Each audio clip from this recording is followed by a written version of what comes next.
Q1057 and 1035, the Capital Region's classic rock station, welcomes Santana and the Doobie Brothers Wednesday, July 1st to Albany Med Health System at SPAC in Saratoga Springs. And man, what an honor today. On the phone, the one and only Carlos Santana. How are you, sir? I'm very grateful and happy. I'm grateful and I'm happy that you're here. So thank you for your time today. Thank you.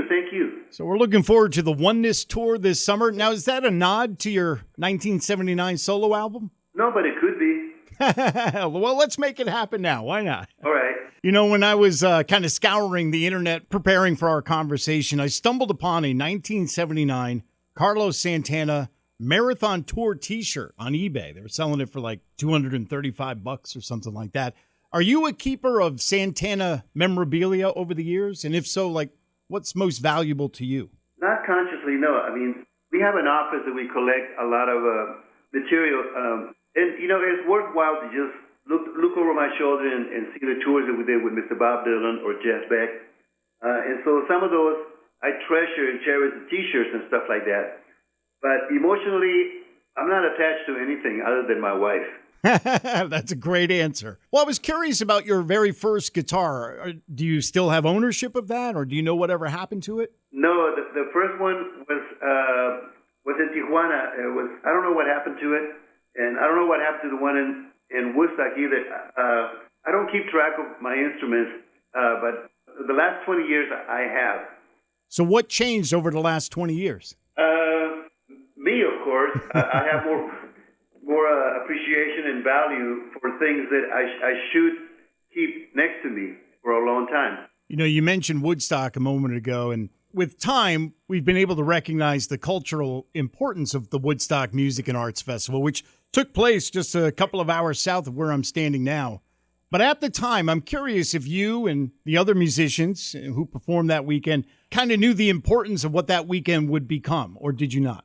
No, we did not. You know, we were very, very high, higher than an astronaut, but, you know, and so we didn't know until the movie came out, like about, I don't know, 6 months later or whatever it was. We don't even remember being filmed. We were so in the moment.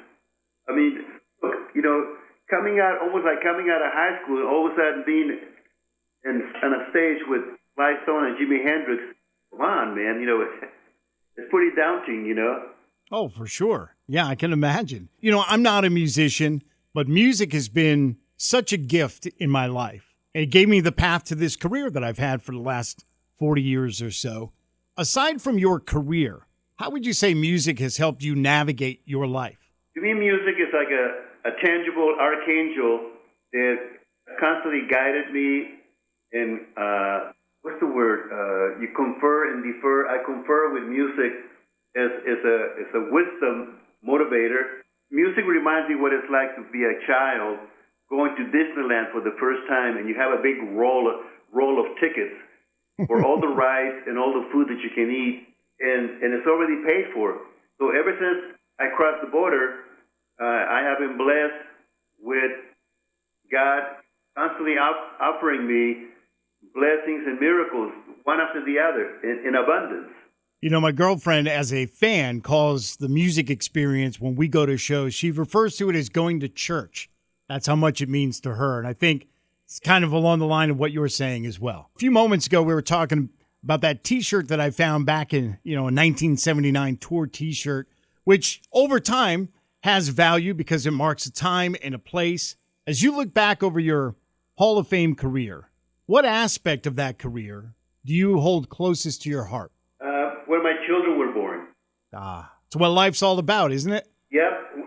Seeing the eyes of the children for the first time, and also when I see them create beauty in their own way, you know, it's really encouraging to see the river keeps rolling along. I love the way you look at life and the way you approach music. You know, over the years, you've had 30-plus singers. You have countless collaborations. But the one constant has always been Carlos Santana. So while I have a moment, I just want to thank you for what you've given us in terms of music and inspiration and art. And thank you for your time today. It means the world to us.